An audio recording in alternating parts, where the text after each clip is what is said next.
नमस्कार, मैं हूं प्रभु चावला। आज हम एक ऐसे विषय पर बात करने वाले हैं जिसमें पाकिस्तान जुड़ा हुआ है। क्या एक ही मेज पर जहां पाकिस्तान बैठे, क्या भारत को वहां पर बैठना चाहिए या नहीं? जो आतंकवाद को बढ़ावा दे रहा है, जो भारत के खिलाफ षड्यंत्र रचता रहता है, उसी टेबल पर क्या भारत के जो रक्षा मंत्री हैं राजनाथ सिंह जी को उनके साथ बैठना चाहिए? इस पर चर्चा का विषय हो सकता है। परंतु पाकिस्तान का इतिहास ये बताता है कि वो अपनी जो बदकर्मी जो करते हैं वो उससे कभी बाज नहीं आएंगे। चलो इसी पर हम करते हैं आज की प्रभुवाणी। राजनाथ जी क्या करने वाले हैं, कहाँ जा रहे हैं, क्यों जा रहे हैं? कल्पना कीजिए कि ऐसा मंच जहां आतंकवाद के उन्मूलन की शपथ ली जाती है और उसी मंच पर वो देश सम्मानित सदस्य के रूप में बैठा हो जिसकी धरती 2691 हुआ हो, जिसकी दर से पुलवामा हुआ हो, जिसकी धरती से पहलगाम हुआ हो। ये विडंबना नहीं, ये वास्तविकता है। आज हमारे रक्षा मंत्री विश्वेक जो किर्गिस्तान में हैं वहां पहुंचने वाले हैं या पहुंच गए हैं। कल 28 अप्रैल को शंघाई सहयोग संगठन की रक्षा मंत्रियों की बैठक होगी और उसी बैठक में पाकिस्तान भी उपस्थित होगा।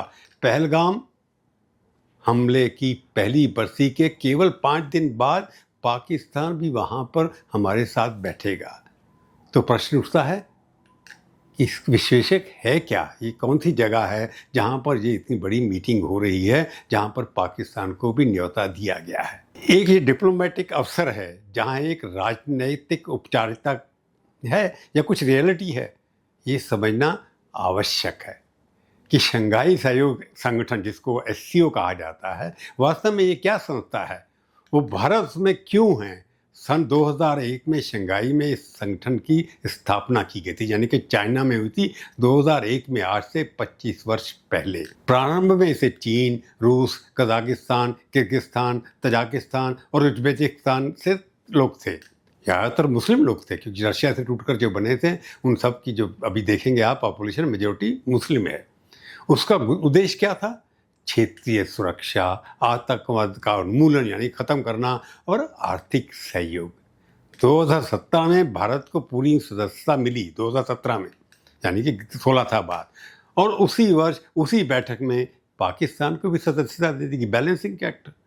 भारत के एससीओ में सम्मिलित होने के पीछे स्पष्ट थे, कारण स्पष्ट थे। एक, रूस और चीन के साथ बहुपक्षीय समर्थन बनेगा, संपर्क भी बनेगा। मध्य एशिया के देशों तक पहुंच जो ऊर्जा और कनेक्टिविटी के दृष्टिकोण से बहुत महत्वपूर्ण थी, उसका भी फायदा होगा।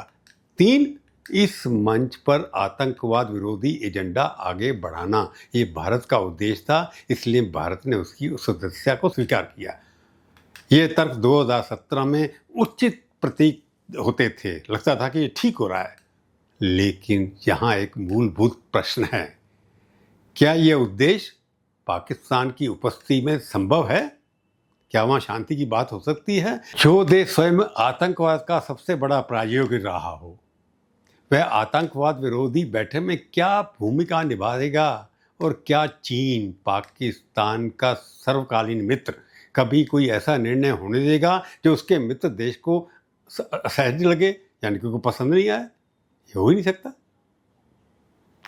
अब सुनिए वह तथ्य जो इस पूरी परिस्थिति को और भी गंभीर बना देता है। 22 अप्रैल पहलगाम हमले की पहली बरसी थी। उसी दिन पाकिस्तान ने अंतर्राष्ट्रीय मंच पर एक नया तथ्य प्रारंभ किया, एक नई कहानी बड़ी शुरू की, एक नया नैरेटिव बनाना शुरू किया। पाकिस्तान नेता की प्रचार इकाई ICPR ने, पाकिस्तान विदेश मंत्रालय ने और पाकिस्तान मीडिया ने एक स्वर में ये दावा किया, क्या दावा किया, कि पहलगाम एक फॉल्स फ्लैग ऑपरेशन था, यानी कि पहलगाम नाम की चीज़ झूठी है। पाकिस्तान का ये प्रोपेगेंडा 22 तारीख से चल रहा था। अर्थात उनका कहना क्या है, ये हमला भारत ने स्वयं करवाया, यह केवल एक बेतुका दावा नहीं है, ये एक सुनियोजित प्लान सूचनाबद्ध युद्ध है। पाकिस्तान दूतावास वाशिंगटन में सक्रिय हैं। पाकिस्तान स्वयं को शांति दूत के रूप में प्रस्तुत कर रहा है। पाकिस्तान समाचार पत्र डॉन ने ये तक लिख चुका है कि अंतर्राष्ट्रीय समुदाय में पाकिस्तान को मध्यस्थ के रूप में देखा जा रहा है, यानी कि मीडिएशन। और यही एक अत्यंत चिंताजनक प्रश्न हमारे लिए उठता है। क्या ये नैरेटिव कहीं प्रभावी हो रहा है? इसी पृष्ठभूमि में भारत ने भी अपना पक्ष प्रस्तुत जरूर किया। वाशिंगटन में एक अंतर्राष्ट्रीय कार्यक्रम में भारत ने पाकिस्तान के आर्थिक संबंधों की पूरी श्रृंखला को उजागर की।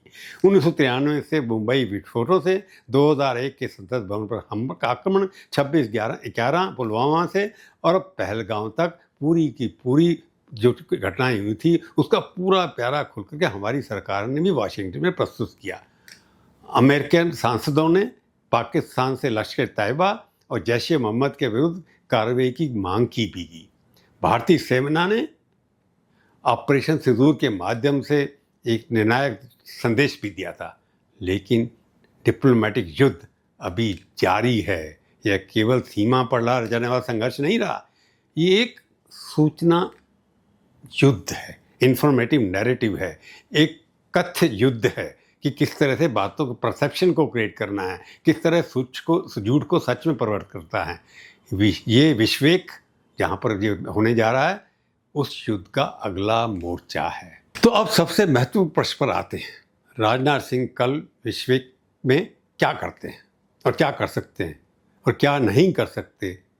3 मोर्चे उनके लिए हैं और तीनों पर स्थिति अलग अलग। पहला मोर्चा कूटनीतिक अलगाव यानी कि डिप्लोमेटिक आइसोलेशन होगा। भारत का प्रयास होगा कि एससीओ के अन्य सदस्य देशों को, विशेषकर मध्य एशियाई देशों को पाकिस्तान की वास्तविकता के बारे में परिचित कराया जाए। किर्गिस्तान, कजाकिस्तान, तजाकिस्तान ये देश न चीन के प्रवक्ता हैं न पाकिस्तान के संरक्षक।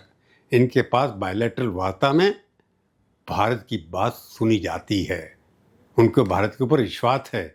यदि राजनाथ सिंह इन देशों के रक्षा मंत्रियों से अलग से बात बोलते हैं और पहलगाम के साक्ष्य आधारित उनके सामने साझा करते हैं तो ये एक सार्थक कूटनीतिक कदम होगा, डिप्लोमेटिक इनिशिएटिव होगा। दूसरा मोर्चा कथ्य युद्ध यानी कि नैरेटिव क्रिएट करना, सच्चाई को लाना। भारत चाहेगा कि इस बैठक में औपचारिक घोषणा में राज्य प्रायोजित आतंकवाद यानी स्टेट टेररिज्म के विरुद्ध एक शून्य विसहिष्णुता, 0 टॉलरेंस की बात का उल्लेख हो कि जो भी स्टेट स्पॉन्सर टेररिज्म होगा उसको स्वीकार नहीं करेंगे। लेकिन यहाँ एक दीवार पड़ी है, उस दीवार का नाम है चीन। चीन कभी भी नहीं चाहेगा कि एससीओ के किसी दस्तावेज में ऐसा उल्लेख हो जो पाकिस्तान को लक्षित करे। शून्य सहिष्णुता यानी कि 0 टॉलरेंस एक भाषण में तो कही जा सकती है, लेकिन बाध्यकारी प्रस्ताव में या स्टेटमेंट जो जॉइंट स्टेटमेंट वहाँ पर इश्यू होगा उसमें नहीं की आएगी। तीसरा मोर्चा रणनीतिक संकेत। क्या राजनाथ सिंह पाकिस्तानी रक्षा मंत्री से मिलेंगे? ये बड़ा इंपॉर्टेंट है। भारत के लोग देख रहे होंगे कि अगर राजनाथ जी वहाँ के रक्षा मंत्री जो जाएंगे वहाँ पर उनसे मिलेंगे। अगर नैरेटिव देखा जाए, रियलिटी देखा जाए, भारत की राजनीति को देखा जाए, वेस्ट बंगाल का इलेक्शन देखा जाए, उत्तर संभावित यही है कि वो नहीं मिलेंगे अलग से। पर ये नहीं भी एक महत्वपूर्ण डिप्लोमेटिक नैरेटिव है। इससे विश्व को ये संदेश जाता है कि भारत पाकिस्तान की एक सामान्य राष्ट्र मानने को तैयार नहीं है। जब तक कि उसकी धरती पे आतंकवाद का निर्यात जारी है तो एक गहरी संस्थागत विफलता की पहचान करना आवश्यक है कि ये फेल्ड स्टेट है। पाकिस्तान फेल्ड स्टेट है, राष्ट्र है जो फेल होता चला जा रहा है। एससीओ का संरचनात्मक आधार सर्वसम्मति पर टिका हुआ है। यहाँ की जो वहाँ पर बातें होती हैं तो कॉन्सेंसस होती है, सारे मिलकर के बात करते हैं, डिस्कशन होता है, हर बिंदु पर खुलकर के बात होती है, एक मिलजुल करके एक वहाँ पर रेजोल्यूशन पास होता है। कोई भी निर्णय तब तक नहीं होगा जब तक सभी सदस्य सहमत ना हो, ये उनका एक प्रिंसिपल है। चीन और पाकिस्तान एक गुट है, रूस यूक्रेन संकट से उलझा हुआ है। ऐसे में भारत एकाकी खड़ा है क्योंकि हमारे साथ इस वक्त कोई दिखाई नहीं दे रहा है। और जो संगठन अपने घोषित उद्देश्य यानी कि टेररिज्म का उन्मूलन के सबसे बड़े उल्लंघनकर्ता को ना दंडित कर सके, ना नामित कर सके, ये संगठन एक डिप्लोमेटिक फिक्शन है, झूठ है, एक राजनीतिक ढकोसलेबाजी है। इसको आप कल्पना नहीं कर सकते कि जो संगठन बना इसलिए था कि हमने आतंकवाद को रोकना है, वहाँ पर आतंकवाद के खिलाफ अगर कोई रेजोल्यूशन पास नहीं होता, उस संस्था का बेसिक जो है आइडेंटिटी ही, उसका जन्म ही सिर्फ विफल हो जाता है। तो ये मेरा एनालिसिस आपको रीजनेबल लग रहा है तो इसे अपने मित्रों और परिचितों तक अवश्य पहुँचाइए।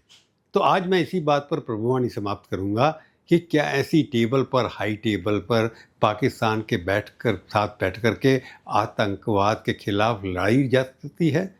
क्या पाकिस्तान अपनी अमेरिका के साथ नई दोस्ती का फ़ायदा उठा करके भारत को आइसोलेट करने की कोशिश करेगा? पहले भी कोशिश की है ऐसी संस्थाओं पर, परंतु राजनाथ जी जैसे मजे हुए पॉलिटिशियन इससे कैसे बाहर निकलेंगे, अपनी बात बाकी लोगों तक कैसे पहुंचाएंगे, ये भारत के लिए भी एक टेस्ट है। और राजनाथ सिंह उसमें कितने खरे उतरते हैं, आतंकवाद को एक्सपोज करते पाते हैं या नहीं, या पाकिस्तान को अलग कर पाते हैं कि नहीं बाकी देशों से, ये तो पता लगेगा बैठक के बाद। आज की प्रभुवाणी में केवल इतना ही, फिर मिलेंगे, किसी और विषय पर बात करेंगे। तब तक के लिए धन्यवाद। तो जाने से पहले फिर एक बार कह देता हूँ कि मेरा चैनल देखिए, सब्सक्राइब करिए, शेयर करिए, टिप्पणी लिखिए, अच्छी बुरी खट्टी मीठी मैं सब सुनूंगा, पढ़ूंगा, बुरा नहीं मानूंगा। नमस्कार, जय हिंद।